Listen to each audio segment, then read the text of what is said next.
Welcome to my channel. Aquí está, amor, para comprar muebles nuevos. La voz de mi hijo Alberto atravesó el pasillo y llegó hasta mis oídos justo cuando empujaba la puerta de entrada. Me quedé paralizada en el umbral, con las llaves todavía en la mano, el bolso colgando de mi hombro, sintiendo como el calor de la tarde se mezclaba con un frío repentino que me subía por la espalda. Había salido apenas 2 horas antes para resolver unos papeles en el banco. Documentos de la venta de mi casa, formularios que necesitaban mi firma, trámites que solo yo podía hacer. Dejé el sobre blanco escondido en el cajón de mi cómoda, envuelto en la bolsa de tela que mi madre me regaló hace 40 años. Dentro estaban todos los dólares de la venta. Cada billete representaba 71 años de vida, de sacrificios, de noches sin dormir. Avancé despacio por el pasillo, sin hacer ruido, con el corazón latiendo tan fuerte que sentía sus golpes en mis oídos. Y entonces los vi.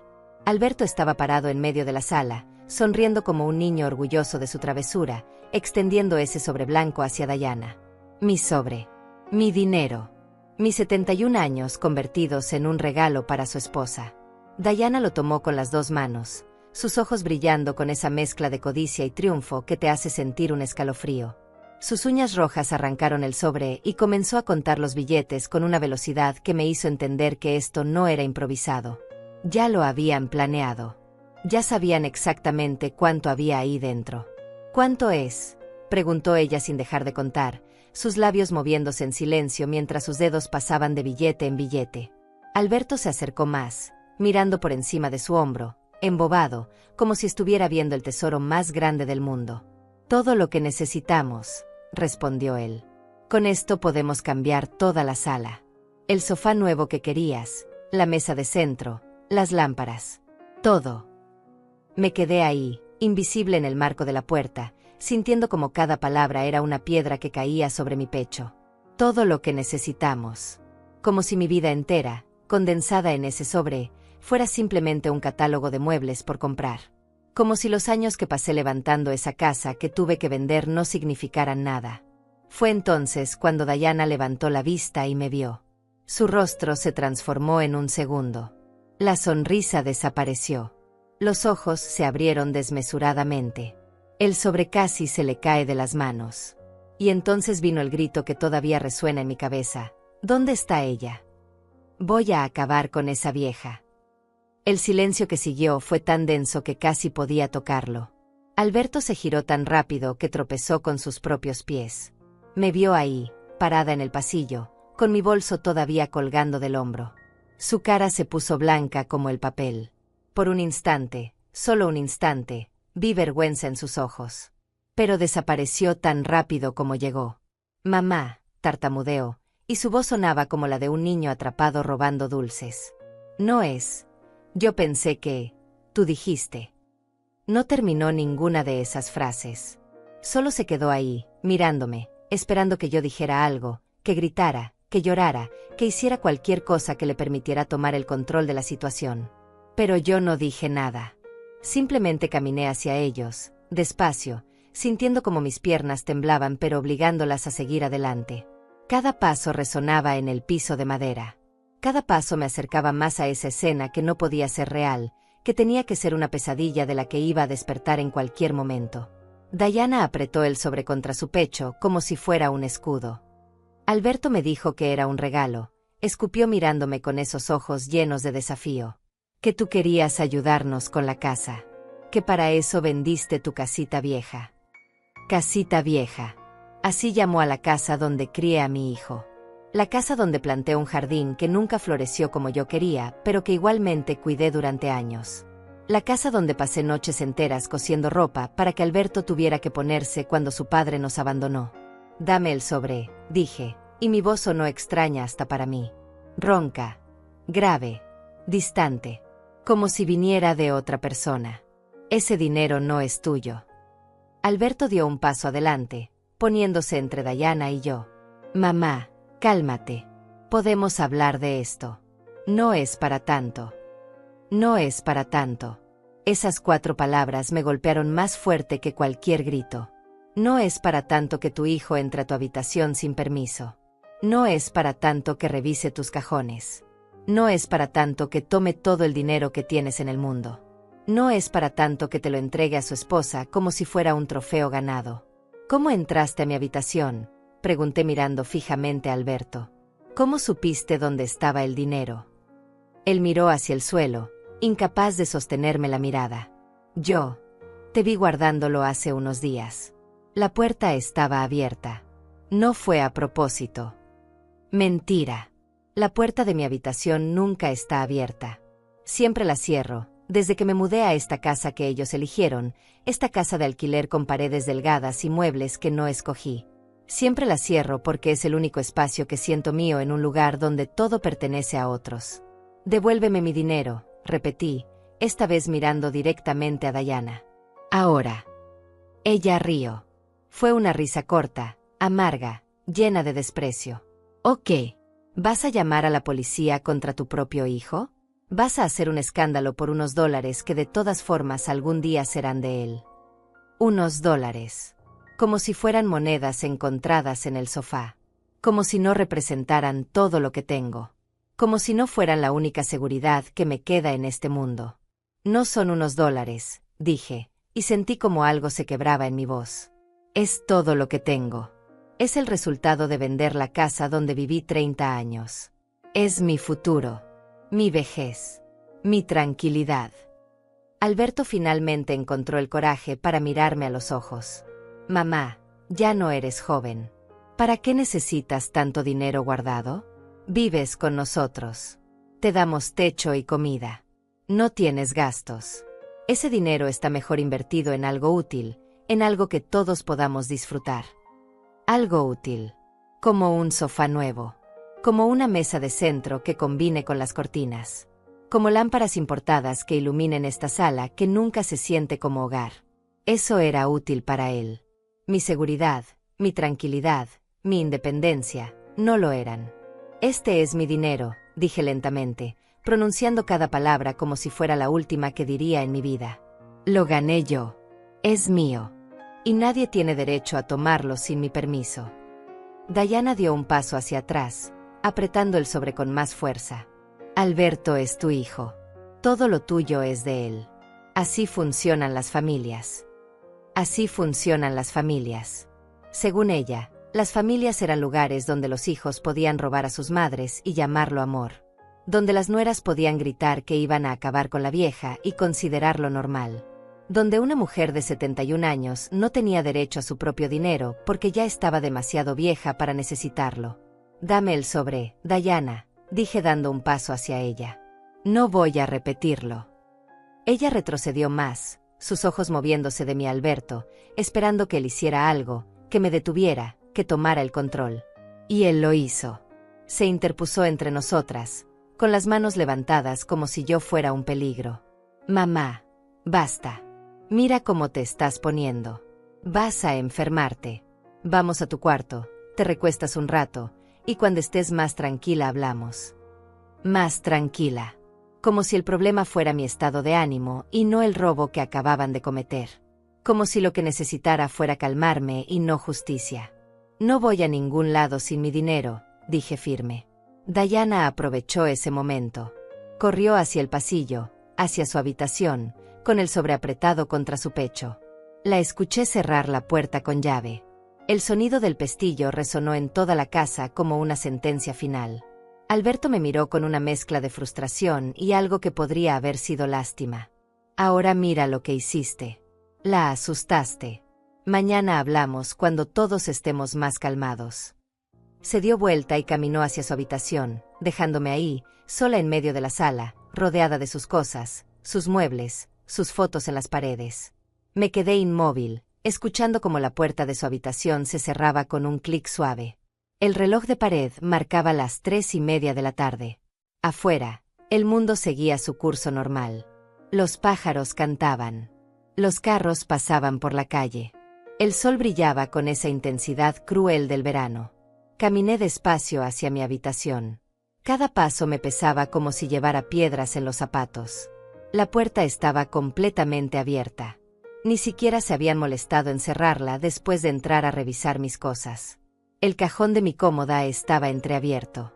La bolsa de tela de mi madre, esa bolsa que había guardado con tanto cariño durante décadas, estaba tirada en el suelo.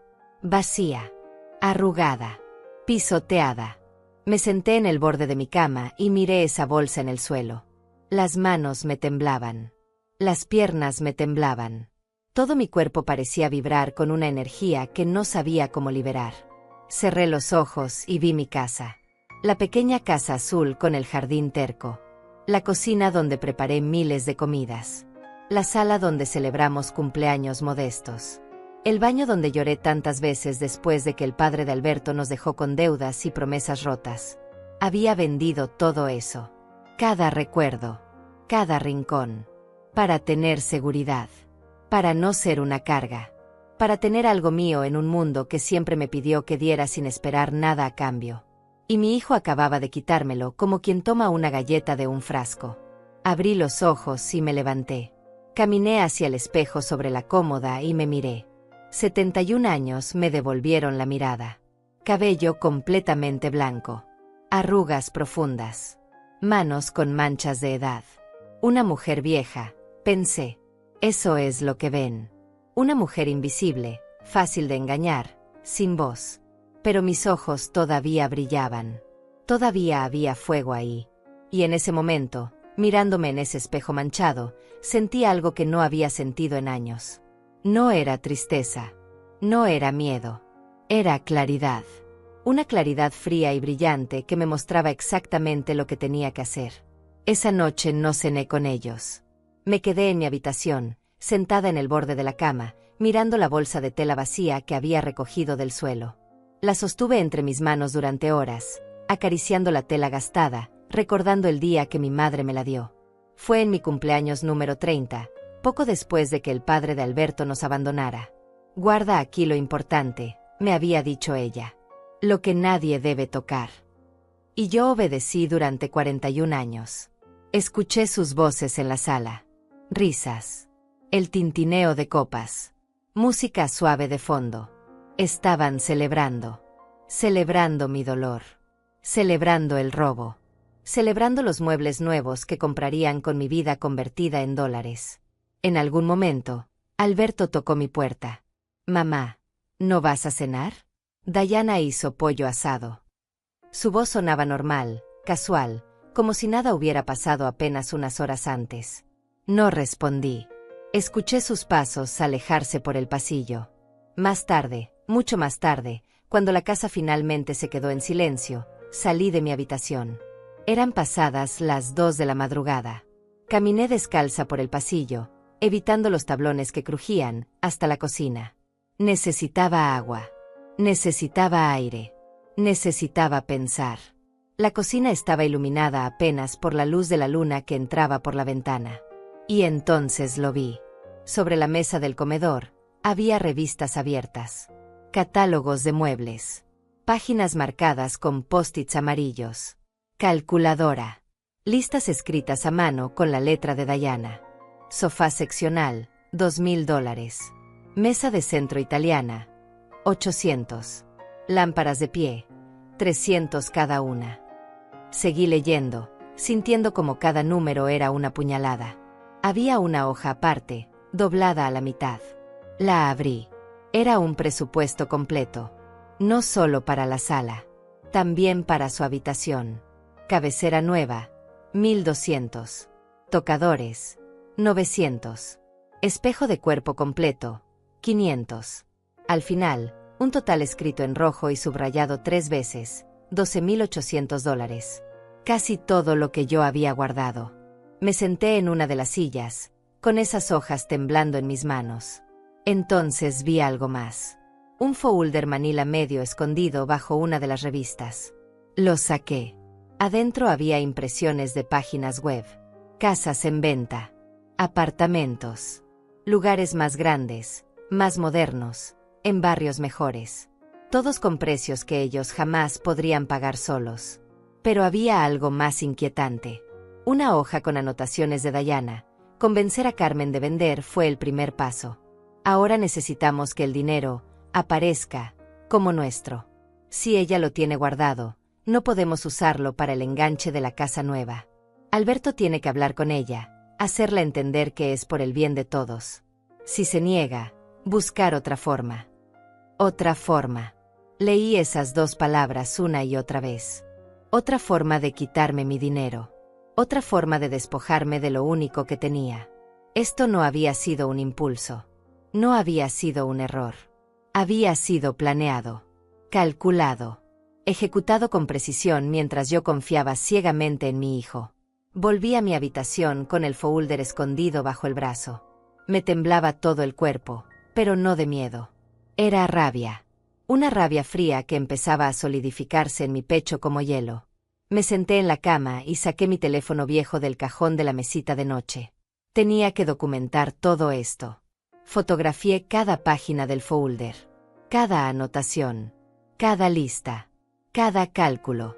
La luz del flash iluminaba mi habitación en destellos breves, como relámpagos silenciosos. Cuando terminé, guardé todo exactamente como lo había encontrado. Mañana, antes de que despertaran, lo devolvería a la mesa. Pero no pude dormir. Me quedé acostada mirando el techo, recordando cómo llegué a esta situación. Hacía 3 años, cuando Alberto y Dayana se casaron, la vida parecía simple. Yo vivía en mi pequeña casa azul, ellos rentaban un departamento del otro lado de la ciudad.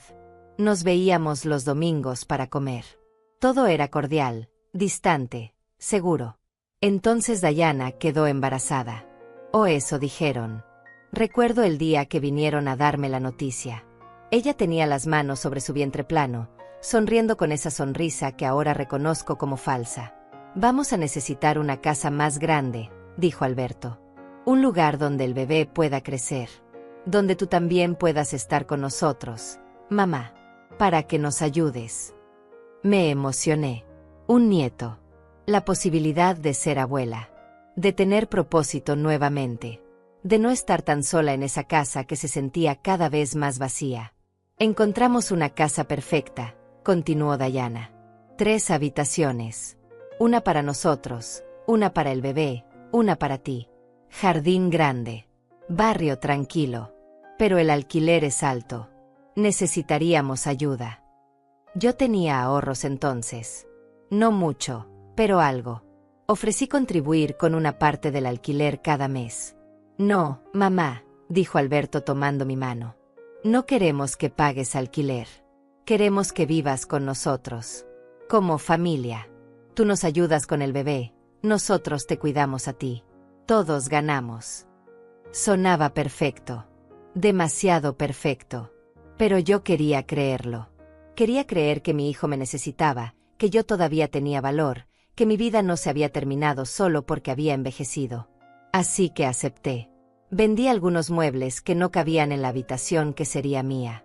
Empaqué mi vida en cajas. Me mudé. Los primeros meses fueron buenos. Yo cocinaba, limpiaba, organizaba. Ellos trabajaban. Por las noches cenábamos juntos y hablaban del bebé que vendría. Dayana me mostraba fotos de cunas y carriolas. Yo tejía mantitas pequeñas con anticipación. Me sentía útil. Me sentía parte de algo. Pero el bebé nunca llegó. Perdimos el embarazo, anunció Dayana una tarde, con los ojos secos y la voz plana. El doctor dice que debo esperar antes de intentar de nuevo. No hubo lágrimas. No hubo duelo visible. Solo ese anuncio frío y la vida continuando como si nada. Yo ofrecí mudarme de vuelta a mi casa. No seas tonta, mamá, dijo Alberto. Ya vendiste tus muebles. Ya estás aquí. Además, nos ayudas mucho. ¿Qué haríamos sin ti? Me quedé. Porque me necesitaban. Porque era útil. Porque la alternativa era volver a una casa vacía que ahora se sentía más como museo que como hogar. Pasaron los meses. Dayana nunca volvió a hablar de embarazos. Pero las exigencias aumentaron. Carmen, la cena está muy simple hoy. Carmen, no doblaste bien mi blusa. Carmen, el baño necesita limpieza más profunda. Dejó de llamarme suegra. Solo Carmen. Mi nombre dicho como una orden. Alberto cambiaba también. Se volvió distante. Llegaba tarde del trabajo. Los fines de semana salían solos, dejándome en casa. Necesitamos tiempo de pareja, decía Dayana. Yo me quedaba limpiando su desorden, cocinando comidas que a veces ni siquiera comían porque preferían pedir comida a domicilio. Hace 6 meses, empezaron las conversaciones sobre hacer cambios. Esta casa es muy vieja, Carmen, decía Diana mirando alrededor con desprecio. Necesitamos renovar. ¿No te gustaría tener muebles más modernos? Yo asentía sin entender a dónde iba todo eso. Entonces vino la propuesta. Alberto se sentó conmigo una tarde. Mamá, Diana y yo hemos estado pensando. Tu casa, la que está vacía, solo está acumulando gastos. Impuestos, mantenimiento, servicios que sigues pagando sin usarlos. ¿Por qué no la vendes? El dinero te servirá para tu futuro. Y de paso, podrías ayudarnos a mejorar un poco este lugar donde todos vivimos. Tenía sentido. La casa estaba vacía. Los gastos eran reales. Y ellos tenían razón sobre una cosa. Yo vivía aquí ahora. ¿Para qué mantener una propiedad que solo me generaba cuentas? Piénsalo, insistió Alberto. No te estamos presionando. Solo queremos lo mejor para ti. Lo pensé durante semanas. Finalmente acepté. Puse la casa en venta. El proceso fue rápido. Un comprador apareció casi inmediatamente, ofreciendo un precio justo. Firmé los papeles. Recibí el dinero. $13,000 en efectivo que conté 3 veces antes de guardar en ese sobre blanco. ¿Qué vas a hacer con el dinero, mamá?, preguntó Alberto cuando regresé del banco ese día. Guardarlo, respondí. Para emergencias. Para mi vejez. Para sentir que tengo algo mío. Él asintió. Muy bien. Guárdalo en un lugar seguro. Y yo obedecí. En mi cajón. En la bolsa de mi madre. En el único espacio que creía privado. No sé cuándo exactamente se enteraron de dónde lo había guardado. No sé si Alberto entró a mi habitación mientras yo dormía, o si aprovechó alguna de mis salidas al mercado. No sé cuántas veces revisaron mis cosas antes de decidirse a tomar todo. Solo sé que lo planearon. Que esperaron el momento perfecto. Que ejecutaron el robo mientras yo resolvía papeles en el banco, confiada, ingenua, creyendo todavía que mi hijo me amaba. Me levanté de la cama cuando el cielo empezaba a aclararse. 5:30 de la mañana. Tomé el folder con todas las hojas y salí de mi habitación. La casa estaba en silencio. Devolví todo a la mesa del comedor, exactamente como lo había encontrado. Volví a mi cuarto y me vestí con cuidado. Me puse mi vestido gris, el que uso para ocasiones importantes. Me cepillé el cabello blanco y me lo recogí en un moño bajo. Me miré al espejo. Una mujer de 71 años me devolvió la mirada. Pero esta vez, esa mujer no parecía frágil. No parecía vencida. Había determinación en esos ojos cansados. Saqué de mi armario una caja pequeña que guardaba en el fondo, detrás de las sábanas viejas. Adentro estaban los documentos importantes. Mi acta de nacimiento. Mi identificación. Los papeles de la venta de la casa. Y algo más. Una tarjeta de un abogado que una amiga me había dado años atrás. Por si algún día lo necesitas, me había dicho ella. Yo había sonreído entonces, sin imaginar que ese día llegaría. Guardé todo en mi bolso. Miré alrededor de mi habitación. Esta nunca fue realmente mi habitación. Nunca colgué cuadros que me gustaran. Nunca cambié las cortinas feas. Nunca me sentí con derecho a hacer de este espacio algo mío. Había vivido 3 años como invitada en la casa de mi hijo. Como empleada no remunerada. Como la vieja útil que cocinaba y limpiaba sin quejarse. Pero eso terminaba hoy. Salí de la habitación con mi bolso al hombro. Eran las 6 de la mañana. Escribí una nota rápida y la dejé sobre la mesa de la cocina. Salí temprano. Volveré en la tarde. No dije a dónde iba. No tenían derecho a saberlo. Cerré la puerta principal con cuidado y caminé hacia la parada del autobús. El aire de la mañana era fresco, casi frío. El sol apenas empezaba a asomarse detrás de los edificios. Las calles estaban vacías excepto por algunos trabajadores madrugadores. Me senté en la banca de la parada y saqué la tarjeta del abogado de mi bolso. Licenciado Rafael Mendoza. Derecho familiar y patrimonial. Un número de teléfono. Una dirección. Marqué el número con dedos temblorosos. Sonó 4 veces antes de que una voz de mujer contestara. Bufete Mendoza. Buenos días. Buenos días, dije, y mi voz sonaba más firme de lo que esperaba. Necesito hacer una cita urgente con el licenciado Mendoza. Es sobre un robo familiar. La secretaria me dio cita para las 9 de la mañana. 3 horas de espera que pasé caminando por el parque cercano, sentada en bancas frías, viendo cómo la ciudad despertaba a mi alrededor. Familias saliendo a correr. Niños camino a la escuela. Gente normal viviendo vidas normales mientras la mía se desmoronaba en pedazos que yo intentaba recoger con manos temblorosas. A las 9 en punto entré al edificio donde estaba el bufete. 3er piso. Ascensor viejo que subía con ruidos metálicos. Pasillo con olor a café y papel. Puerta de vidrio con el nombre del licenciado grabado en letras doradas. Empujé la puerta y entré a una sala de espera pequeña pero ordenada. La secretaria, una mujer de unos 40 años con lentes y sonrisa amable, me ofreció asiento. El licenciado la verá en unos minutos, señora Rosales, dijo después de que le di mi nombre. Me senté en una silla de cuero gastado y esperé, apretando mi bolso contra mi regazo como si fuera un salvavidas. Las paredes estaban llenas de diplomas y certificados. Fotografías del licenciado Mendoza estrechando manos con gente importante. Una estantería llena de libros gordos de leyes. Señora Rosales, puede pasar, dijo la secretaria abriendo una puerta interior. Me levanté con las piernas temblando y entré a la oficina. El licenciado Mendoza era un hombre de unos 50 años, cabello gris en las sienes, traje oscuro, mirada seria pero no fría. Se levantó de su escritorio y me extendió la mano. Buenos días, señora Rosales. Siéntese, por favor, dijo señalando una silla frente a su escritorio. Me senté despacio, colocando mi bolso en mi regazo. Él volvió a su silla y entrelazó las manos sobre el escritorio. Cuénteme qué la trae por aquí. La recepcionista mencionó algo sobre un robo familiar. Y entonces hablé. Le conté todo. Desde el principio. Desde la mudanza hace 3 años. Pasando por el embarazo que nunca existió, hasta el sobre blanco que mi hijo entregó a su esposa mientras yo estaba en el banco. No lloré mientras hablaba. Mi voz se mantuvo firme, casi mecánica, como si estuviera narrando la vida de otra persona. El licenciado Mendoza tomó notas en una libreta mientras yo hablaba. De vez en cuando asentía o hacía alguna pregunta para aclarar detalles. ¿Tiene alguna prueba de que ese dinero era suyo?, preguntó cuando terminé mi relato. Saqué los papeles de la venta de mi casa de mi bolso. Se los extendí. Él los revisó con cuidado, página por página. Aquí está claro que usted vendió la propiedad y recibió $13,000, dijo señalando la cifra en el documento.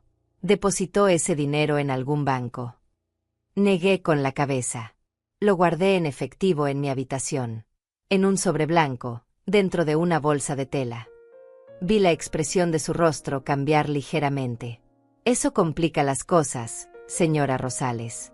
Sin un depósito bancario, sin testigos, va a ser su palabra contra la de ellos.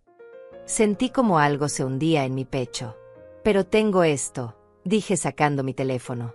Le mostré las fotografías que había tomado en la madrugada. Los catálogos. Las listas. El presupuesto. Las anotaciones de Dayana sobre convencerme de vender la casa. Él miró cada imagen con atención, ampliándolas con los dedos, leyendo cada palabra. Esto es útil, dijo finalmente. Demuestra premeditación. Demuestra que sabían del dinero y planeaban usarlo. Pero necesitamos más. Se recostó en su silla y me miró directamente. Señora Rosales, lo que su hijo hizo tiene nombre. Se llama despojo.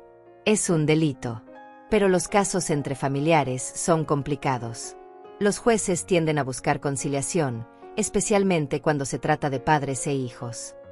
No quiero conciliación, dije, y mi voz sonó más dura de lo que pretendía. Quiero mi dinero de vuelta. Y quiero que enfrenten consecuencias. El licenciado Mendoza asintió lentamente.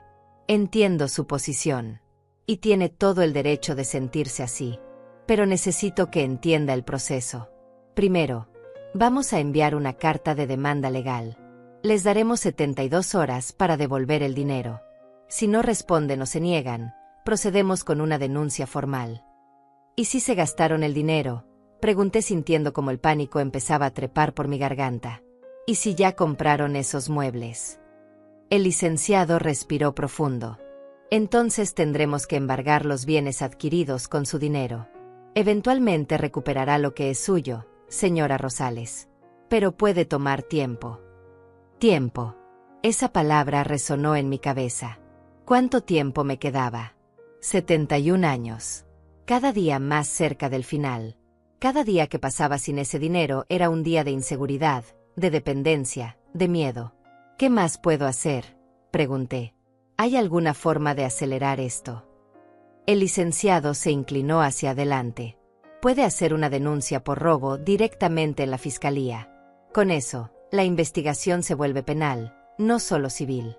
Pero tiene que estar preparada para las consecuencias. Su hijo podría enfrentar cargos criminales. Podría ir a prisión. Me miró fijamente. ¿Está dispuesta a llegar tan lejos? La pregunta flotó en el aire entre nosotros. ¿Estaba dispuesta? Alberto era mi hijo. El bebé que cargué en mi vientre durante 9 meses.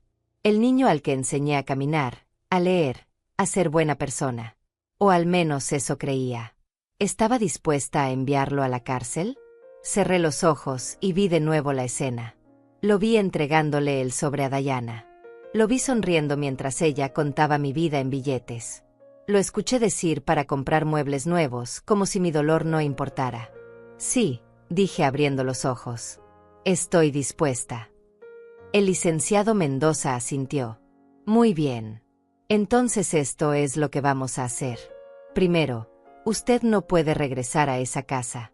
No hasta que esto se resuelva. ¿Tiene algún lugar donde quedarse? Negué con la cabeza. No tenía familia cercana. No tenía amigos lo suficientemente íntimos. No tenía nada.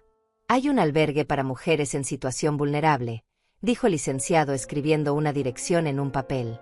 Es temporal, pero es seguro. Vaya allá. Explique su situación. Mientras tanto, yo preparo los documentos necesarios. Mañana mismo enviamos la carta de demanda. Me extendió el papel. Lo tomé con manos que ya no temblaban. ¿Cuánto le debo por la consulta?, pregunté abriendo mi bolso. Él levantó una mano. Esta primera consulta no tiene costo, señora Rosales.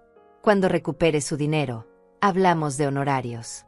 Por ahora, lo importante es protegerla a usted y asegurar que se haga justicia. Sentí algo cálido en el pecho. Gratitud. Esperanza. Cosas que no había sentido en mucho tiempo. Salí del bufete con la dirección del albergue en mi mano y un plan en mi cabeza. Tomé otro autobús. Atravesé la ciudad hasta un barrio que no conocía. El albergue era un edificio de 2 pisos, pintado de amarillo pálido, con rejas en las ventanas y un jardín pequeño en el frente. Toqué el timbre. Una mujer joven abrió la puerta. ¿En qué puedo ayudarla?, preguntó con voz amable. Vengo por recomendación del licenciado Mendoza, dije mostrándole el papel. Necesito un lugar donde quedarme temporalmente. Es una situación familiar complicada. La mujer asintió como si hubiera escuchado esa historia 1000 veces antes. Pase, señora. Hablemos adentro. Me guió a una oficina pequeña. Me pidió que le contara mi situación. Volví a narrar todo, esta vez de forma más breve. Ella escuchó sin interrumpir, tomando notas ocasionalmente. Tenemos espacio disponible, dijo cuando terminé. Puede quedarse hasta 3 meses mientras resuelve su situación. Compartirá habitación con otras 2 señoras.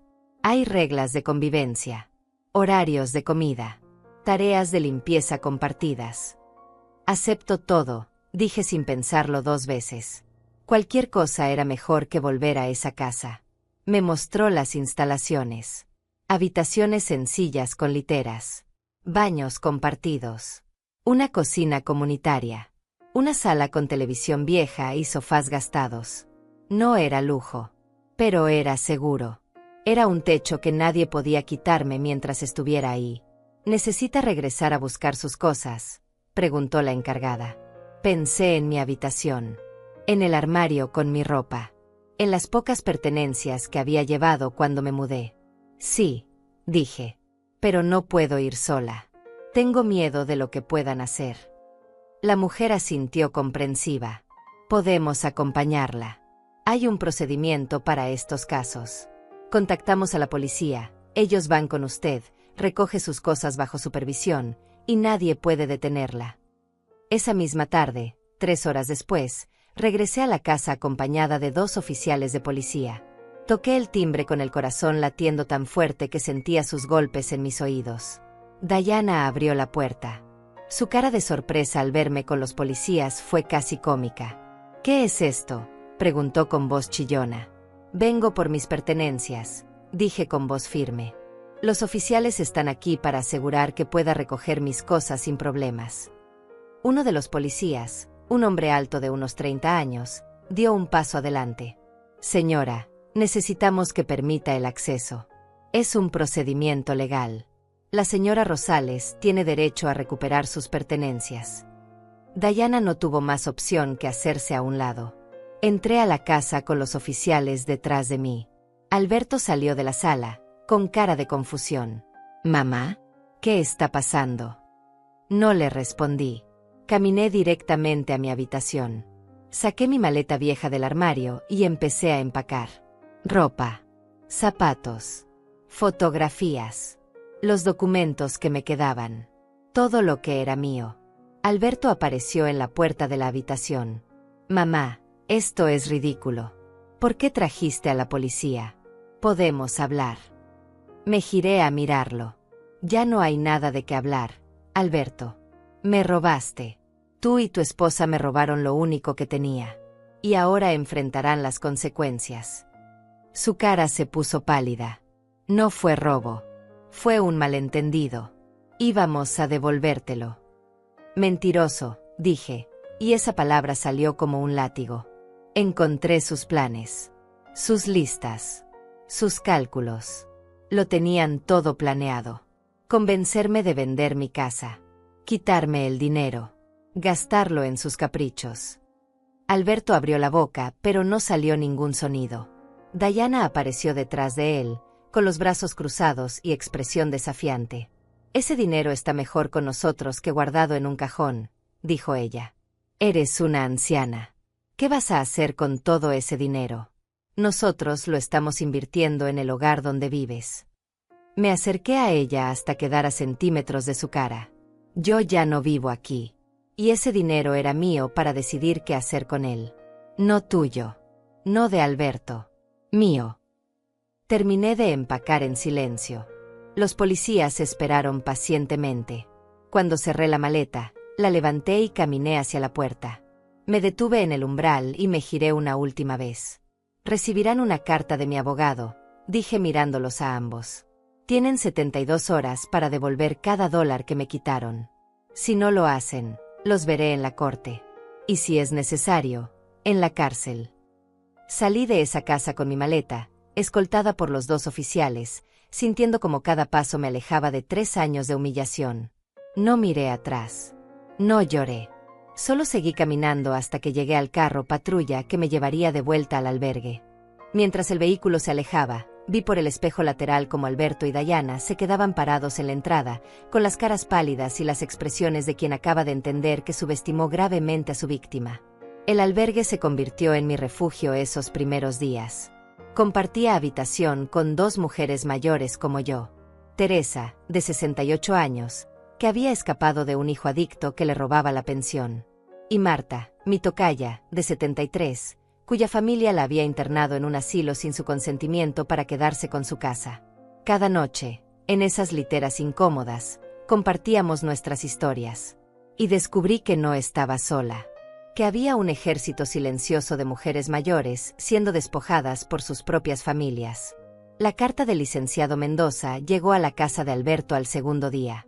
Lo supe porque él me llamó. 20 llamadas perdidas. Mensajes de voz llenos de súplicas y amenazas mezcladas. «Mamá, esto es una locura. Somos familia. No puedes hacernos esto. Piensa en lo que dirán los vecinos. Piensa en mi reputación». No respondí ninguna llamada. Bloqueé su número. Pero Diana encontró otra forma de contactarme. A través de redes sociales. Publicó en su perfil una foto vieja de una cena familiar, donde yo aparecía sonriendo junto a ellos. El texto decía: es triste cuando las personas mayores pierden la razón y atacan a quienes más los aman. Estamos devastados por las falsas acusaciones de mi suegra. Solo queríamos cuidarla y ella nos paga con demandas.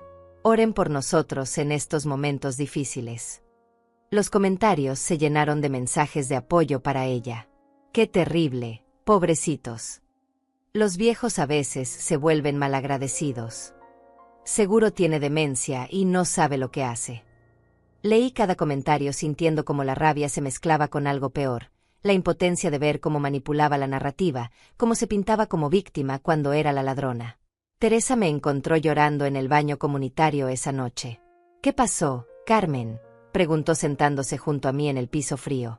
Le mostré la publicación. Ella leyó en silencio y luego me miró. Esto no es nuevo. Así operan. Roban, mienten, y luego se hacen las víctimas. Mi hijo hacía lo mismo. Decía que yo estaba loca cuando lo acusaba de robarme. ¿Qué hiciste?, pregunté limpiándome las lágrimas. Documenté todo. Cada transacción. Cada cosa que faltaba. Y cuando llegó el momento de enfrentarlo en corte, tenía pruebas que él no pudo negar. Me apretó la mano. Tú también tienes pruebas, Carmen. No dejes que sus mentiras te hagan dudar. Al tercer día, las 72 horas se cumplieron. No hubo respuesta de Alberto y Dayana. Ni una llamada a mi abogado. Ni un ofrecimiento de devolución.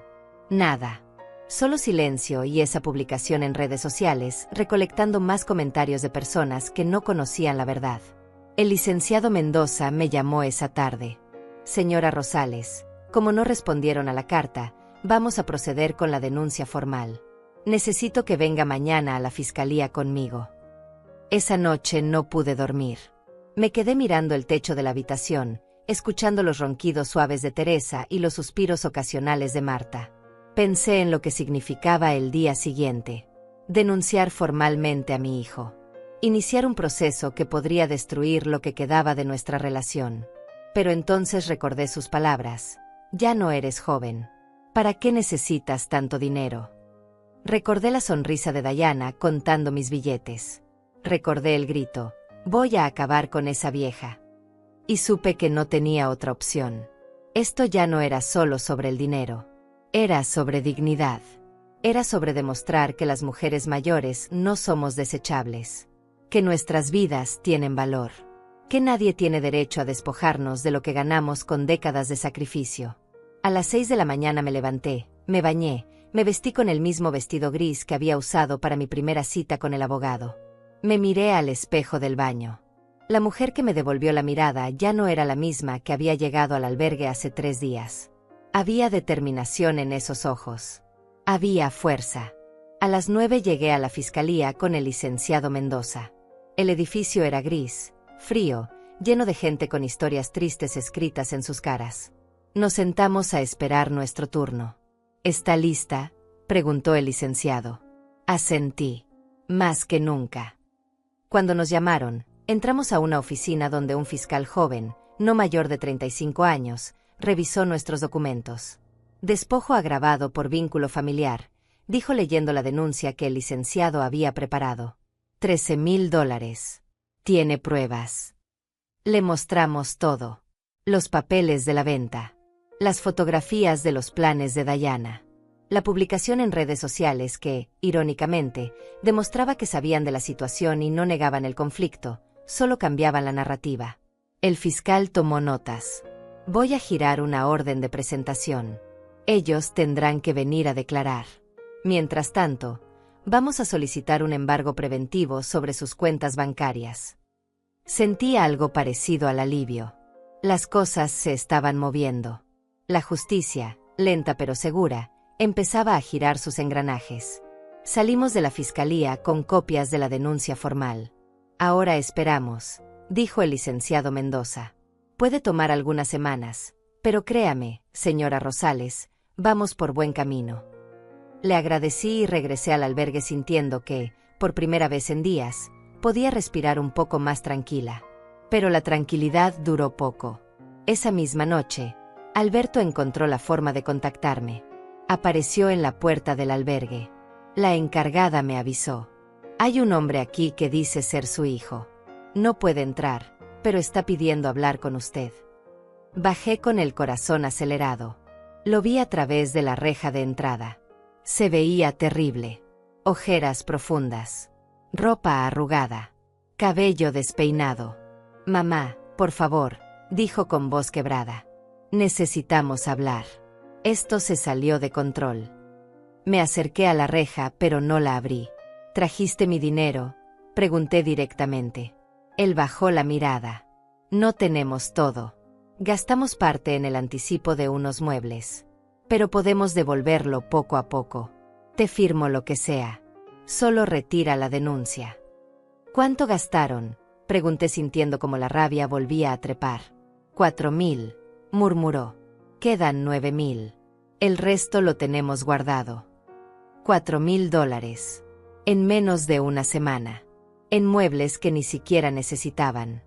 Mientras yo dormía en una litera prestada comiendo en horarios comunitarios. Devuélveme los 9.000 mañana, dije. Y los otros 4.000 los pagas en mensualidades. Con un documento legal firmado ante notario. Y tal vez, solo tal vez, considere retirar los cargos. Alberto asintió desesperado. Sí, sí. Lo que tú digas. Mañana mismo. Me giré para irme, pero me detuve. ¿Por qué, Alberto? ¿Por qué me hiciste esto? Él levantó la vista. Vi lágrimas en sus ojos. Diana. Ella quería tanto. Y yo solo quería hacerla feliz. Pensé que tú no lo necesitabas realmente. Pensé que estarías bien sin él. Negué con la cabeza. Pensaste mal. Y subí las escaleras sin mirar atrás, dejándolo ahí, aferrado a la reja, finalmente entendiendo el dolor que había causado. Alberto no apareció al día siguiente. Tampoco al otro. Ni al otro. Las promesas de devolución se evaporaron como el humo. El licenciado Mendoza me llamó con noticias. El embargo preventivo fue rechazado. El juez considera que necesitamos más pruebas antes de congelar sus cuentas. Pero tengo algo mejor. La orden de presentación fue girada. Tienen que comparecer ante el fiscal la próxima semana. Mientras tanto, la guerra silenciosa continuaba.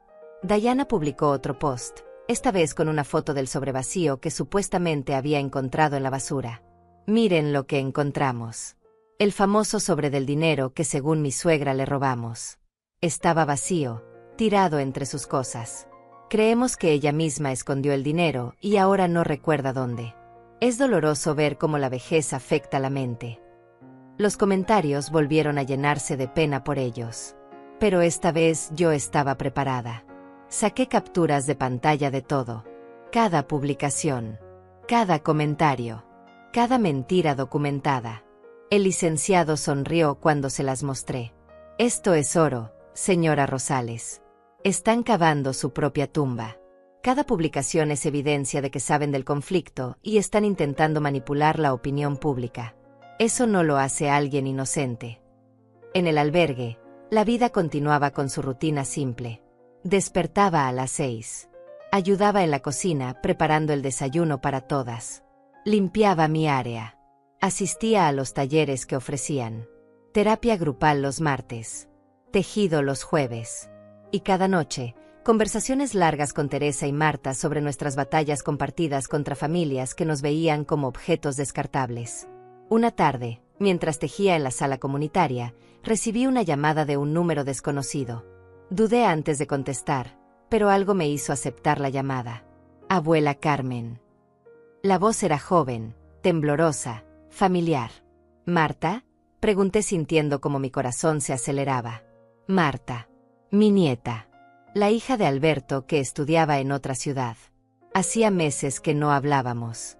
Abuela, acabo de enterarme de todo. Papá me dijo que te volviste loca, que lo estás demandando sin razón. Pero algo no me cuadraba. Así que investigué. Hablé con algunos vecinos. Vi las publicaciones de Diana. Y encontré mensajes en el teléfono de papá que dejó olvidado en mi última visita. Su voz se quebró. Abuela, lo siento tanto. No sabía que te habían hecho esto. Sentí como las lágrimas se empezaban a brotar. Finalmente, alguien de mi familia que me creía. Alguien que veía la verdad. Marta, yo. No tienes que explicarme nada, interrumpió ella. Yo sé que papá y Diana te robaron. Tengo pruebas. Conversaciones donde planean todo. ¿Puedo verte? Necesito hablar contigo. Nos encontramos al día siguiente en una cafetería cerca del albergue. Marta llegó con una mochila llena de papeles. Tenía 23 años, estudiaba Derecho en la universidad, y sus ojos cafés brillaban con una mezcla de rabia y determinación que me recordó a mí misma hace 50 años. Abuela, mira esto, dijo sacando su teléfono. Me mostró capturas de pantalla de conversaciones entre Alberto y Diana. Ya encontré dónde guarda el dinero. En esa bolsa vieja de su mamá. ¿Cuándo lo tomamos? Mañana. Ella va al banco. Tenemos al menos 2 horas.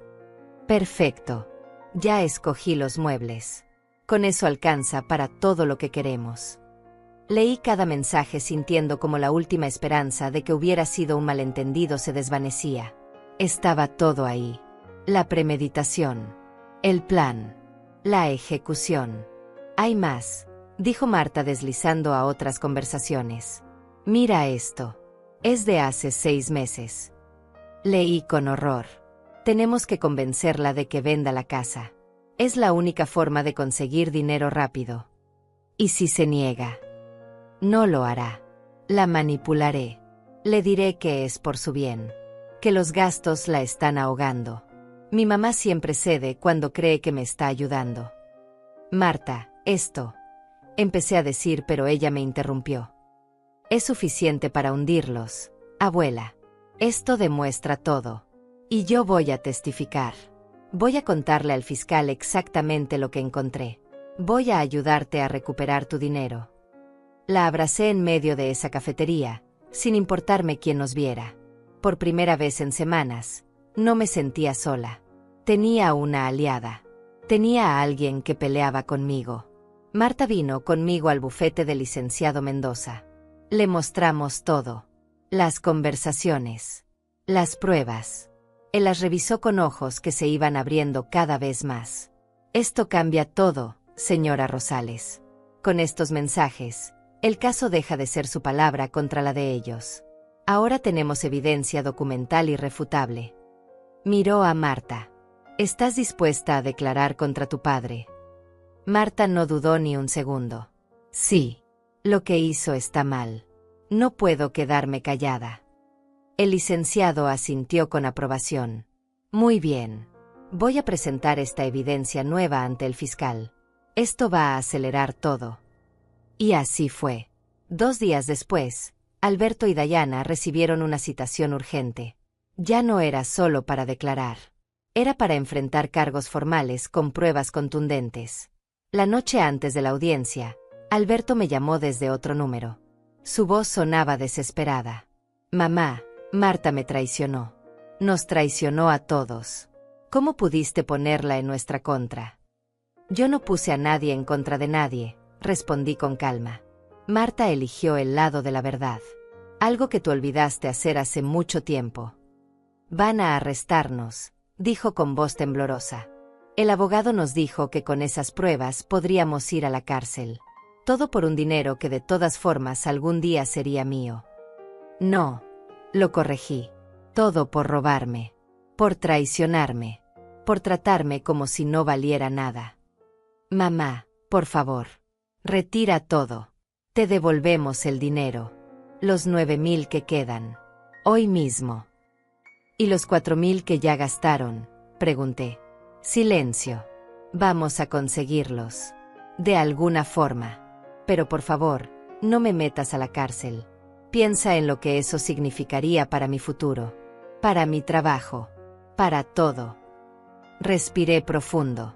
Deberías haberlo pensado antes de meter la mano en mi cajón. Nos vemos mañana en la audiencia, Alberto. Colgué el teléfono. Teresa estaba sentada en su litera, mirándome. ¿Estás bien?, preguntó. Asentí. Sí. Por primera vez en mucho tiempo, estoy bien. Esa noche dormí profundamente. Sin pesadillas. Sin angustia. Solo con la certeza de que mañana, cuando me parara frente a ese fiscal, frente a mi hijo y su esposa, les mostraría que Carmen Rosales no era una vieja confundida. Era una mujer que conocía su valor. Una mujer que peleaba por lo suyo. Una mujer que no se dejaba destruir. La mañana llegó fría y gris. Me puse mi vestido gris, el que ya se había convertido en mi uniforme de batalla. Marta pasó por mí al albergue. ¿Lista, abuela?, preguntó tomando mi mano. Lista, respondí. Y juntas caminamos hacia la justicia que tanto tiempo había esperado. La sala de audiencias era más pequeña de lo que había imaginado. Paredes color crema. Fluorescentes que zumbaban suavemente. Sillas de plástico alineadas en filas ordenadas. El fiscal, el mismo hombre joven que nos había atendido antes, estaba sentado detrás de un escritorio. El licenciado Mendoza se sentó a mi derecha. Marta a mi izquierda. Y frente a nosotros, del otro lado, Alberto y Dayana con su abogado. No los había visto en persona desde el día que fui por mis cosas. Alberto había perdido peso. Tenía ojeras profundas y la camisa arrugada. Dayana, en cambio, se veía impecable. Vestido negro. Cabello perfectamente peinado. Maquillaje que intentaba ocultar la preocupación en sus ojos. Cuando nuestras miradas se cruzaron, ella me fulminó con una expresión de odio puro. Yo sostuve su mirada sin pestañear. El fiscal abrió la carpeta frente a él. Estamos aquí por el caso de despojo agravado. Señora Carmen Rosales contra Alberto Rosales y Dayana Márquez. Su voz era neutral, profesional. He revisado la denuncia inicial y la evidencia adicional presentada. Comenzaremos con la declaración de la denunciante. Me puse de pie con las piernas temblando. El fiscal me pidió que narrara los hechos. Y lo hice. Con voz clara, sin llorar, relaté todo desde el principio. La venta de mi casa. El dinero guardado en mi habitación. El día que regresé del banco y los vi con el sobre. Las palabras de Alberto. El grito de Dayana. Todo. El fiscal tomaba notas. Alberto miraba al suelo. Dayana escribía algo en un papel que le pasaba a su abogado. ¿Tiene pruebas de que ese dinero existía?, preguntó el fiscal. El licenciado Mendoza presentó los documentos de la venta. $13,000 recibidos en efectivo, como consta en el contrato de compraventa. El fiscal revisó los papeles y asintió. ¿Y pruebas de que los acusados tomaron ese dinero? Fue entonces cuando Marta se puso de pie. Yo tengo pruebas, señor fiscal. Sacó su teléfono y una carpeta con impresiones. Estas son conversaciones entre mi padre y Dayana donde planean tomar el dinero de mi abuela. Aquí están las fechas, los horarios, los detalles de cómo lo harían. Le entregó todo al fiscal. La sala quedó en silencio mientras se leía. Vi cómo la cara de Alberto se ponía cada vez más pálida. Dayana le susurró algo violentamente a su abogado, quien levantó la mano. Señor fiscal, mi cliente alega que esas conversaciones fueron sacadas de contexto. Que se trataba de un acuerdo familiar donde la señora Carmen había ofrecido ayudarlos económicamente. Eso es mentira, dije levantándome de nuevo. Nunca ofrecí nada. Ellos entraron a mi habitación sin permiso y tomaron lo que era mío. El fiscal levantó la mano pidiendo calma. Señor Alberto Rosales, tiene derecho a declarar. ¿Qué tiene que decir? Alberto se puso de pie lentamente. Su voz salió temblorosa. Mi mamá nos había dicho que quería ayudarnos. Que para eso había vendido la casa. Para estar más cerca de nosotros y contribuir a la familia. Mentira, interrumpí. Yo vendí mi casa porque ustedes me convencieron de que era lo mejor. Pero nunca dije que ese dinero era para ustedes. El fiscal miró a Alberto. ¿Tomó usted el dinero del cajón de su madre? Alberto dudó. Vi cómo su abogado le hacía una seña de que no respondiera, pero él habló de todas formas. Sí, pero pensé que ella estaba de acuerdo. Ella estaba confundida últimamente. A veces olvidaba cosas. No estoy confundida, dije con voz firme. Recuerdo perfectamente cada detalle de lo que hicieron. El fiscal entonces miró a Diana. Señora Márquez, usted estaba presente cuando se tomó el dinero. Diana se puso de pie con movimientos calculados. Yo recibí un sobre que mi esposo me dio. Él me dijo que era dinero que su madre nos regalaba para mejorar la casa donde todos vivíamos. Yo no entré a ningún cajón. Yo solo recibí lo que mi esposo me dio. Pero usted sabía que ese dinero venía de la venta de mi casa, dije mirándola directamente. Usted planeó todo. Las conversaciones que Marta presentó lo demuestran. Diana me miró con desprecio. Esas conversaciones no demuestran nada. Son interpretaciones de una chica manipulada por su abuela amargada.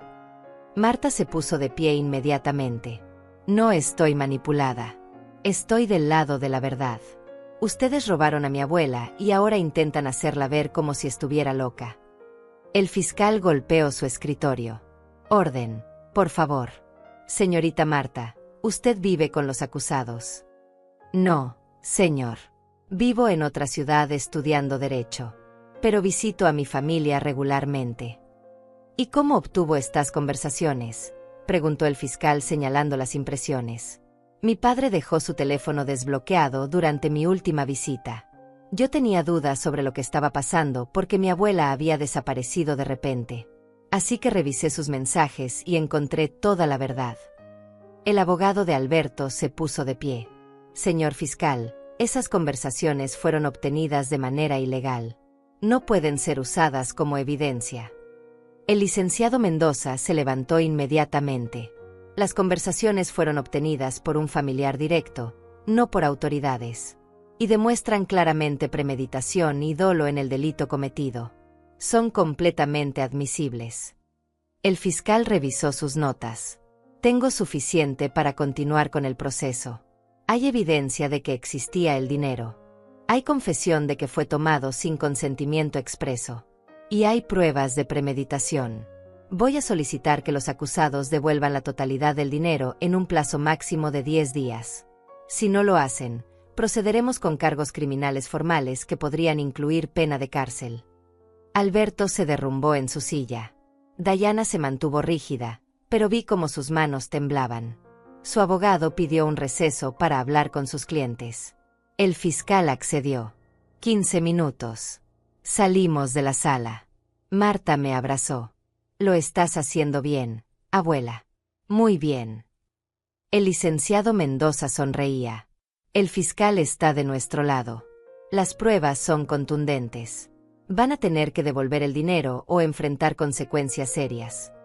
Sentí un alivio mezclado con tristeza. Estaba ganando, pero el precio era la destrucción completa de mi relación con mi hijo.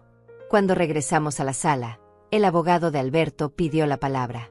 Mi cliente está dispuesto a devolver los $9,000 que aún posee dentro de las próximas 48 horas. Y se compromete a pagar los $4,000 restantes en mensualidades de $500 durante 8 meses. Todo esto a cambio de que se retiren los cargos criminales. El fiscal me miró. Señora Rosales, ¿acepta usted esta propuesta? Miré a Alberto. Estaba llorando en silencio. Diana tenía los brazos cruzados y la mandíbula apretada. Acepto la devolución del dinero, dije lentamente. Pero no retiraré los cargos hasta que me hayan pagado hasta el último dólar. Y quiero todo firmado ante notario. Con testigos. Con garantías reales de pago. El fiscal asintió. Razonable. Entonces la orden es la siguiente. Devolución de $9,000 en 48 horas. Pago de $4,000 en 8 mensualidades con documento notariado. Si incumplen cualquier pago, los cargos criminales se reactivarán automáticamente y podrán enfrentar hasta 3 años de prisión por despojo agravado. Golpeó su escritorio. Se levanta la sesión. Salimos de esa sala con una victoria parcial. No era todo lo que quería, pero era justicia. Era reconocimiento de que me habían hecho daño. Era la certeza de que, poco a poco, recuperaría lo que era mío. Marta caminaba a mi lado, tomada de mi brazo. Estoy orgullosa de ti, abuela, dijo. Y yo, por primera vez en meses, me sentí orgullosa de mí misma también.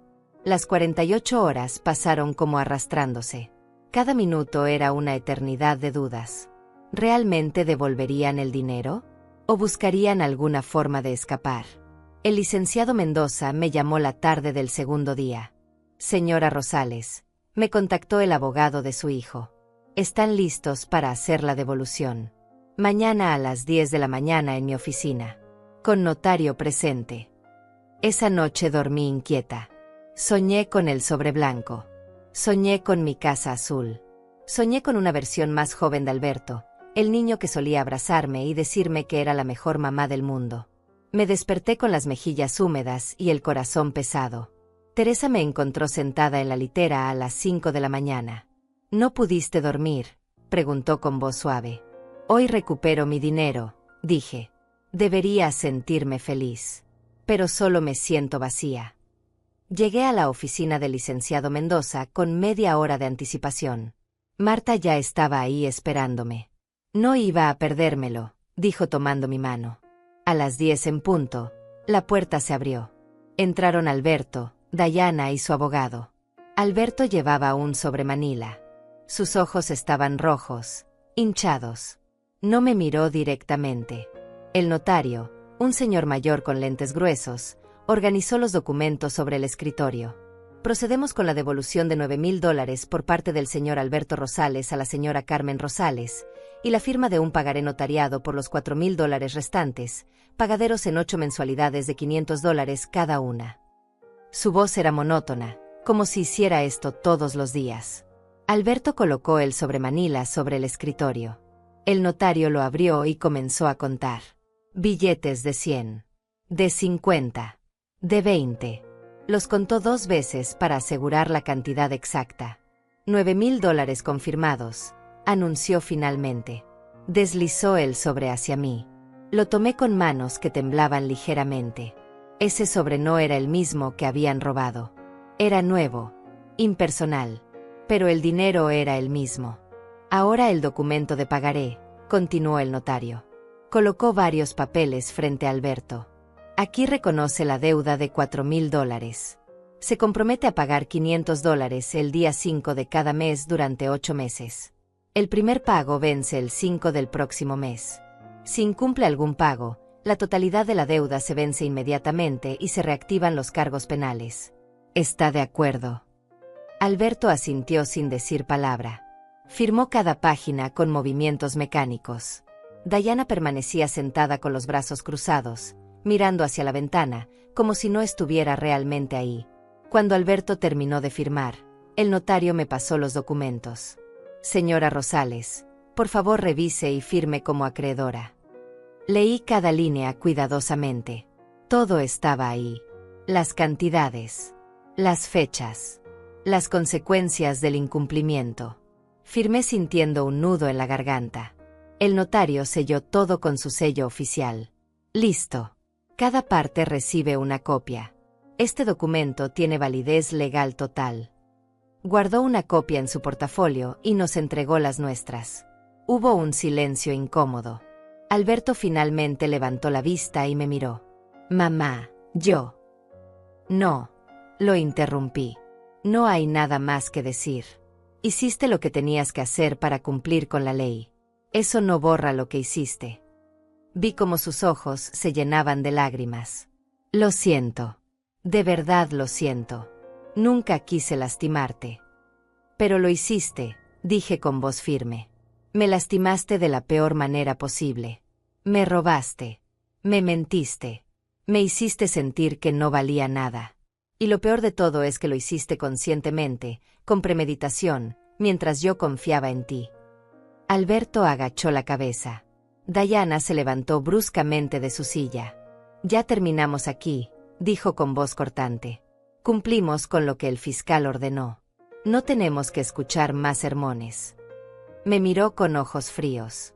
Espero que estés feliz, Carmen. Destruiste a tu propia familia por dinero. Sentí como la rabia subía por mi pecho, pero el licenciado Mendoza puso una mano en mi hombro, calmándome. Marta, sin embargo, no se contuvo. Se puso de pie y enfrentó a Dayana. ¿Destruir la familia? Ustedes son los que robaron. Ustedes son los que mintieron. Ustedes son los que trataron de hacer ver a mi abuela como una loca. No inviertan los roles. Ustedes son los criminales aquí. Diana la miró con desprecio. Tú elegiste su lado. Ya verás las consecuencias de eso. ¿Me estás amenazando?, preguntó Marta dando un paso adelante. El abogado de Alberto intervino. Suficiente. Nos retiramos. Buenos días a todos. Tomó a Diana del brazo y prácticamente la arrastró hacia la puerta. Alberto lo siguió despacio, arrastrando los pies como un condenado. Antes de salir, se giró una última vez. Mamá, algún día espero que puedas perdonarme, dijo con voz quebrada. No respondí. Solo lo miré hasta que desapareció por la puerta. Cuando se fueron, me derrumbé en la silla. El licenciado Mendoza me ofreció un vaso de agua. Lo hizo muy bien, señora Rosales. Recuperó su dinero. Tiene protección legal. Ganó. ¿Por qué no se siente como una victoria?, pregunté limpiándome las lágrimas que finalmente habían comenzado a caer. Marta se arrodilló frente a mí. Porque era tu hijo, abuela. Y duele. Siempre va a doler. Pero hiciste lo correcto. Te defendiste. Te respetaste. Eso es lo que importa. Regresé al albergue con el sobre de $9,000 en mi bolso y el pagaré firmado en mi mano. Las mujeres del albergue me recibieron con abrazos. Teresa preparó té. Marta, mi tocaya de 73 años, lloró conmigo. Lo lograste, repetía. Recuperaste lo tuyo. Pero yo no podía dejar de pensar en la cara de Alberto. En sus lágrimas. En el hijo que creí conocer y que había resultado ser un extraño. Esa noche conté el dinero sobre mi cama. $9,000. No eran los 13,000 completos, pero eran algo. Eran seguridad. Eran independencia. Eran la prueba de que no me había rendido. Guardé el dinero en un sobre nuevo y lo coloqué dentro de mi maleta, bajo llave esta vez. Ya no confiaría tan fácilmente. Al día siguiente fui al banco. Abrí una cuenta de ahorros solo a mi nombre. Deposité los $9,000. El empleado me entregó una libreta donde quedó registrado el depósito. Miré esos números impresos y sentí algo parecido a la paz. Este dinero ya no podía ser tocado por nadie más que yo. Estaba protegido. Estaba seguro. Salí del banco y caminé sin rumbo fijo por un rato. La ciudad se movía a mi alrededor. Gente apurada. Carros tocando bocinas. Vendedores ambulantes ofreciendo frutas y flores. La vida continuaba sin importar mi drama personal. Me senté en una banca del parque. Saqué mi teléfono. Tenía un mensaje de Marta, mi nieta. Abuela, estoy orgullosa de ti. Sé que esto ha sido difícil, pero quiero que sepas que hiciste lo correcto. Y que yo siempre estaré de tu lado. Te amo. Leí ese mensaje 3 veces. Respondí, gracias, mi niña. No sé qué habría hecho sin ti. Te amo también. Guardé el teléfono y cerré los ojos. El sol me calentaba la cara. Los pájaros cantaban en los árboles. Por primera vez en meses, me permití pensar en el futuro. ¿Qué haría ahora? No podía quedarme en el albergue para siempre. Necesitaba un plan. Necesitaba reconstruir mi vida. Pero esta vez lo haría a mi manera. Sin depender de nadie. Sin confiar ciegamente. Sin olvidar nunca la lección que había aprendido de la forma más dolorosa posible. Abrí los ojos y miré el cielo azul. Había nubes blancas moviéndose lentamente. Todo cambia, pensé. Las nubes. Las estaciones. Las personas. Y yo también podía cambiar. Podía ser más fuerte. Más sabia. Más cuidadosa. Me levanté de la banca con una determinación renovada. La batalla legal había terminado.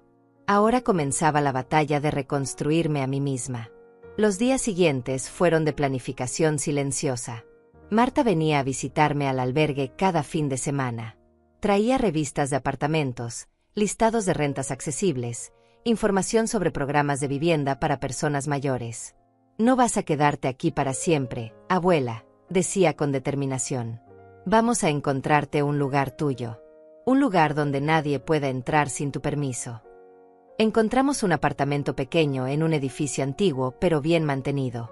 Un dormitorio. Cocina diminuta. Baño completo. Ventana que daba a un parque pequeño. La renta era de $400 mensuales, servicios incluidos. Perfecto para mis necesidades. Perfecto para empezar de nuevo.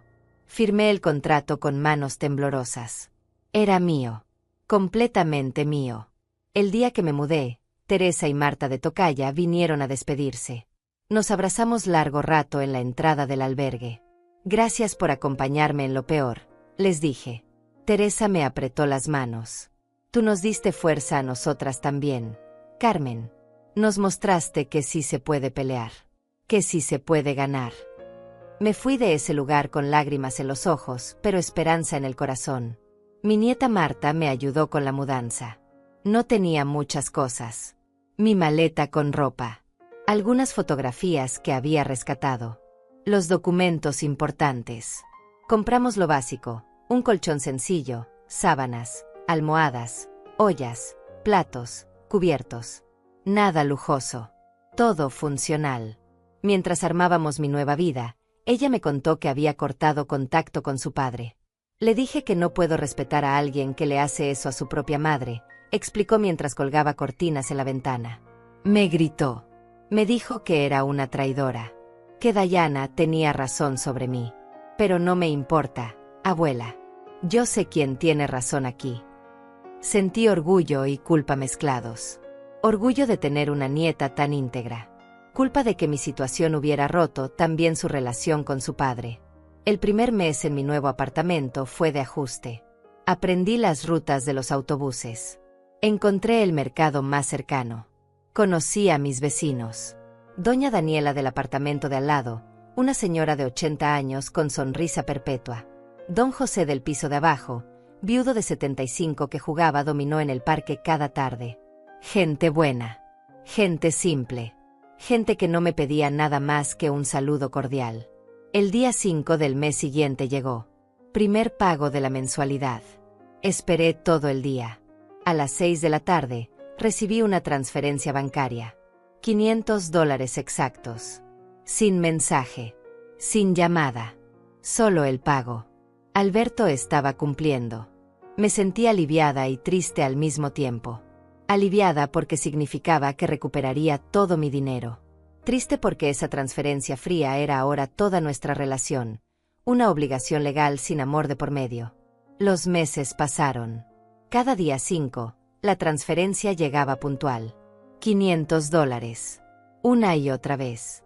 Yo los depositaba en mi cuenta de ahorros, viendo cómo el número crecía lentamente. 10,000. 10,500. 11,000. 11,500. Cada depósito era un paso más hacia la recuperación completa. Cada depósito era también un recordatorio del precio que había pagado por mi dignidad. En el cuarto mes, algo inesperado sucedió. Toqué a mi puerta una tarde. Abrí y me encontré con Alberto parado en el pasillo. Se veía diferente. Más delgado. Cabello con más canas. Ojos cansados. Mamá, dijo con voz ronca. ¿Podemos hablar? Mi primera reacción fue cerrarle la puerta. Pero algo me detuvo. 5 minutos, dije dejándolo entrar. Se sentó en la única silla que tenía, mirando alrededor del apartamento pequeño. ¿Vives aquí ahora?, dijo, no era pregunta. Vivo aquí, confirmé quedándome de pie. ¿Qué quieres, Alberto? Él respiró profundo. Vine a decirte que Dayana y yo nos estamos separando. No sentí alegría. No sentí tristeza. Solo neutralidad. Lamento escucharlo, dije sin emoción. No lo lamentes, continuó él. Fue lo mejor. Después de todo lo que pasó, me di cuenta de muchas cosas. De cómo ella me manipulaba. De cómo yo elegí hacerle caso a ella en lugar de hacer lo correcto. Se limpió los ojos con el dorso de la mano. Pero no vine a hablar de ella. Vine a hablar de nosotros. De lo que te hice. Ya hablamos suficiente en la audiencia, dije cruzándome de brazos. Ya firmamos documentos. Ya estás pagando. No hay nada más que decir. Alberto negó con la cabeza. Sí hay. Necesito que escuches mi disculpa real. No la que te di frente al notario. Una de verdad. Lo miré sin decir nada. Él continuó. Fui un mal hijo. Un hijo terrible. Te robé. Te mentí. Permití que te trataran como basura en tu propia casa. Y lo peor es que lo justifiqué todo diciéndome que era por mi felicidad, por mi matrimonio, por mi futuro. Pero la verdad es que fui egoísta, cobarde y cruel. Su voz se quebró. Y entendería si nunca puedes perdonarme. Pero necesitaba que lo supieras. Necesitaba decírtelo. Me senté en el borde de mi colchón, sintiendo como el peso de sus palabras caía sobre mí. ¿Qué quieres que diga, Alberto? ¿Que está bien? ¿Que te perdono y todo vuelve a ser como antes? Negué con la cabeza. No puedo hacer eso. Lo que hiciste me rompió. Me hizo dudar de todo. De ti. De mí. De si había sido una mala madre que crió a un hijo capaz de esto. No fuiste mala madre, dijo rápidamente. Fuiste la mejor. Me diste todo. Y yo pagué todo eso con traición. Se puso de pie. No vine a pedir perdón. Vine a decirte que lo siento. Y que entiendo si quieres que desaparezca de tu vida. Seguiré pagando hasta el último dólar. Eso no va a cambiar. Pero si prefieres que después de eso no vuelva a buscarte, lo respetaré. Lo miré largo rato. Vi al niño que fue. Vi al hombre que se convirtió. Vi el arrepentimiento genuino en sus ojos. Pero también vi la herida que me había dejado y que todavía no sanaba completamente. No sé si algún día podré perdonarte, dije honestamente. Tal vez sí. Tal vez no. Pero lo que sí sé es que necesito tiempo. Mucho tiempo. Para sanar. Para reconstruirme. Para aprender a confiar de nuevo. Alberto asintió. Lo entiendo. Toma todo el tiempo que necesites. Yo voy a seguir pagando. Y voy a trabajar en ser mejor persona. No por ti. Por mí. Porque no quiero seguir siendo el hombre que le hace daño a la gente que ama. Se dirigió hacia la puerta. Antes de salir, se giró. Marta tiene razón en todo. Y me alegro de que la tengas a ella. Al menos no estás completamente sola. La puerta se cerró detrás de él. Me quedé sentada en mi colchón, procesando lo que acababa de pasar.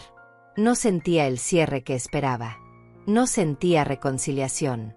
Pero tal vez sentía algo más importante, la posibilidad de que, con tiempo, las cosas pudieran mejorar. No volver a ser como antes. Eso era imposible. Pero tal vez, solo tal vez, encontrar una forma nueva de coexistir. Esa noche llamé a Marta y le conté sobre la visita. Ella escuchó en silencio. ¿Qué vas a hacer, abuela?, preguntó finalmente. Nada por ahora, respondí. Voy a seguir viviendo mi vida. Voy a seguir sanando. Y voy a dejar que el tiempo decida el resto. Me parece sabio, dijo ella. Te amo, abuela. Yo también te amo, mi niña. Colgué el teléfono y miré por mi ventana. El parque estaba tranquilo. Las luces de la ciudad brillaban suavemente. Y yo, Carmen Rosales de 71 años, estaba sola en mi apartamento pequeño pero propio. Y por primera vez en mucho tiempo, eso no me asustaba. Me sentía en paz. Pasaron 8 meses. 8 transferencias puntuales de $500. El último día 5 del plazo, desperté con una mezcla de emociones. Hoy se completaría el pago. Hoy recuperaría oficialmente cada dólar que me habían robado. Preparé mi café en la cocina pequeña y me senté junto a la ventana a esperar. A las 10 de la mañana, mi teléfono vibró. Transferencia recibida, $500. Era el pago final. Miré mi cuenta bancaria. $13,000 completos. Había recuperado todo. Cada centavo que me habían quitado estaba de vuelta donde pertenecía. Debería sentirme victoriosa. Debería sentirme feliz. Pero lo que sentía era algo más tranquilo, más profundo. Sentía cierre. Sentía que un capítulo doloroso finalmente había terminado. Llamé al licenciado Mendoza. Se completó el pago, le informé. Todos los cargos penales quedan sin efecto entonces, confirmó él. Su hijo cumplió con el acuerdo. Legalmente, el caso está cerrado. Le agradecí por todo. Por creerme. Por pelear por mí. Por mostrarme que la justicia, aunque lenta, A veces sí llega. Colgué sintiendo gratitud hacia ese hombre que defendió a una anciana que muchos habrían ignorado. Esa tarde, Marta vino a visitarme como cada domingo. Traía flores del mercado. Rosas amarillas. Mis favoritas. Lo lograste, abuela, dijo abrazándome. Recuperaste todo. Y más importante, recuperaste tu dignidad.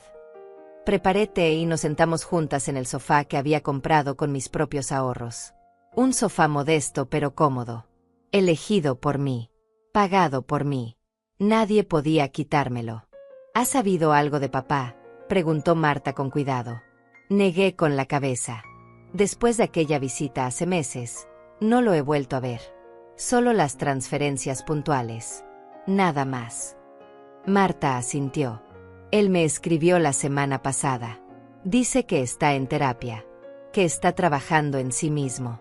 Que espera algún día poder hablar contigo de nuevo. ¿Y tú qué le dijiste?, pregunté. Que eso depende de ti. Que yo no puedo forzar una reconciliación. Que si algún día sucede, tiene que ser genuina y en tus términos. Sonreí tomando su mano. Eres muy sabia para tus 23 años. Ella sonrió de vuelta. Tuve una buena maestra. Los días siguientes fueron de reflexión.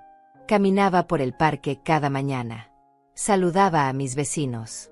Doña Daniela me invitaba a tomar café. Don José me enseñó a jugar dominó. Había construido una vida pequeña pero real. Una vida donde nadie me robaba. Donde nadie me mentía. Donde yo era dueña de cada decisión. Un sábado por la tarde, mientras regaba las plantas que había puesto en mi ventana, escuché un toque suave en la puerta. Abrí y encontré un sobre blanco en el suelo. Lo recogí. Tenía mi nombre escrito con la letra de Alberto. Lo abrí con manos temblorosas. Dentro había una carta. Mamá, sé que no merezco tu perdón. Sé que lo que hice fue imperdonable. Pero quiero que sepas que estos 8 meses pagando esa deuda fueron los más importantes de mi vida. Cada $500 que te envié fue un recordatorio de mi error. Cada transferencia fue una lección de humildad. Terminé de pagar la deuda económica, pero sé que la deuda moral nunca terminaré de pagarla. Diana y yo nos divorciamos. Ella se fue a vivir con su familia. Vendimos los muebles que compramos con tu dinero. Usé ese dinero para pagar parte de la terapia que ahora tomo cada semana. Estoy aprendiendo a ser mejor persona. No por ti, por mí. Porque no quiero volver a ser el hombre que traicionó a su madre. No te pido que me perdones. Solo te pido que sepas que lo siento. Profundamente. Y que si algún día, en algunos años, sientes que puedes hablar conmigo, estaré aquí. Esperando. Con todo mi arrepentimiento y mi amor. Alberto. Doblé la carta lentamente. No lloré. Solo me senté en mi sofá y la sostuve entre mis manos. El perdón no vendría hoy. Tal vez no vendría en meses. Tal vez en años. O tal vez nunca vendría completamente. Pero por primera vez, sentí que tal vez, algún día, podría existir algo parecido a la paz entre nosotros. No la relación que teníamos antes. Esa estaba muerta. Pero quizás algo nuevo. Algo más honesto. Guardé la carta en un cajón. No la rompí. No la tiré. Solo la guardé. Para cuando estuviera lista. Si es que algún día lo estaba. Miré alrededor de mi apartamento. Mi espacio. Mi refugio. Las paredes que pinté de color crema. Las cortinas que elegí. Los platos que compré. Todo era mío. Nadie podía entrar sin mi permiso. Nadie podía tomar nada sin mi consentimiento. Me levanté y caminé hacia la ventana. El sol de la tarde pintaba el parque de dorado. Los niños jugaban. Las parejas caminaban. La vida continuaba su curso normal. Y yo era parte de esa vida ahora. No como víctima. No como la vieja robada. Sino como Carmen Rosales. Una mujer de 71 años que había peleado por lo suyo y había ganado. Esa noche preparé una cena especial. Solo para mí. Pollo asado con papas. Ensalada fresca. Un vaso de jugo de naranja. Me senté en mi pequeña mesa y comí despacio, saboreando cada bocado. Comida que compré con mi dinero. Comida que preparé en mi cocina. comida que nadie podía arrebatarme. Después lavé los platos y me senté en el sofá con una manta. Encendí la televisión, pero no le presté mucha atención. Estaba pensando en todo el camino recorrido. Desde aquel día terrible cuando vi a Alberto entregándole el sobre a Dayana, hasta este momento de quietud en mi propio espacio. Había sido un viaje doloroso. Había perdido cosas. Mi casa azul. La ilusión de una familia unida. La confianza ciega en mi hijo. Pero también había ganado cosas. Dignidad. Fortaleza. La certeza de que podía defenderme. El amor incondicional de mi nieta Marta. Nuevas amigas en Teresa y Marta del albergue. Vecinos amables. Una vida propia. Y lo más importante, me había ganado a mí misma. Había descubierto que Carmen Rosales no era solo la mamá de Alberto. Era una mujer completa. Con valor. Con derechos. Con voz. Apagué la televisión y me preparé para dormir. Me acosté en mi cama. Mi colchón. Mis sábanas. Mi almohada. Cerré los ojos y respiré profundo. Por primera vez en más de un año, no sentí miedo. No sentí ansiedad. Solo sentí paz. Una paz ganada con esfuerzo. Una paz que nadie podía quitarme. Afuera, la ciudad dormía. Las luces se apagaban una por una. Y yo, en mi apartamento del tercer piso, en mi cama pequeña pero mía, me quedé dormida con una sonrisa suave en los labios. Había sobrevivido. Había peleado. Había ganado. Y ahora, finalmente, podía descansar. No como la vieja invisible que alguna vez me sentí, sino como la mujer fuerte que siempre había sido, pero que había olvidado por un tiempo. Carmen Rosales. 71 años. Superviviente. Vencedora. Libre. Y en ese sueño profundo, soñé con un jardín. No el jardín de mi casa azul donde las rosas nunca crecieron, sino un jardín nuevo, con flores que florecían brillantes y fuertes bajo el sol. Un jardín donde yo caminaba con la cabeza en alto. Un jardín que era completamente mío. Y nadie, absolutamente nadie, podía entrar sin mi invitación.